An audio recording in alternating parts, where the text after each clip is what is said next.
কান ধরো। কিরে কি হয়েছে? প্রত্যেকটা দিন আমাকে ফলো করবে, রোজ রোজ ফুল পাড়াবে বাচ্চাদের দিয়ে, রোদ বৃষ্টি ঝড় যাই হোক না কেন আমাকে দেখার জন্য দাঁড়িয়ে থাকবে। কালকে কি করছে জানিস? লাভ লেটার পাঠিয়েছে। তোর নাম কি নীলা? হ্যাঁ। এই বেটা দাঁড়া আসিস কে? উড়াইলা।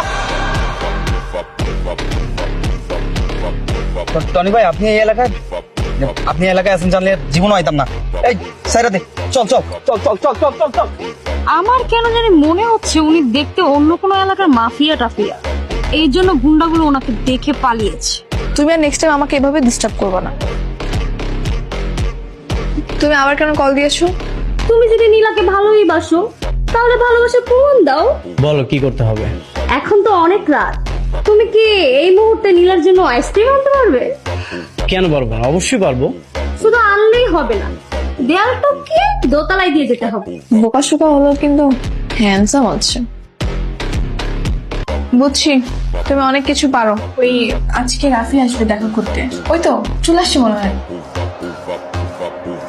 তোমরা তাহলে কথা বলো, আমি চা বানাই। তুমি কেন আমার মেয়েকে টার্গেট করেছো? আঙ্কেল টনি কে? আমি তো রাফি। আপনার মনে হয় কোথাও ভুল হচ্ছে। আমার এই চোখ ভুল করতে পারে না। আমি জানি তুমি রাফি নও, তুমি টনি।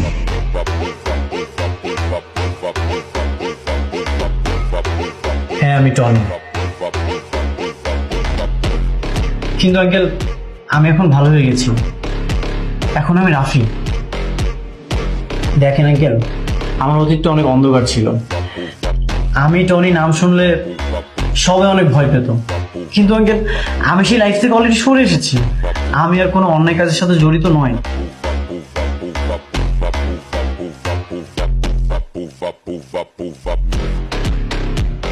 তুমি আবার কেন আসছো আমার চোখের সামনে? তোমাকে আমি নিষেধ করেছি না? তুমি কি চাও আমি তোমাকে পুলিশের হাতে ধরিয়ে দিই? নীলা, আমি তোমাকে কিছু কথা বলতে চাই। আমি কি বলবো তুমি তোমার কথাটা তো শুনবে। আমি তোমার কোনো কথাই শুনবো না।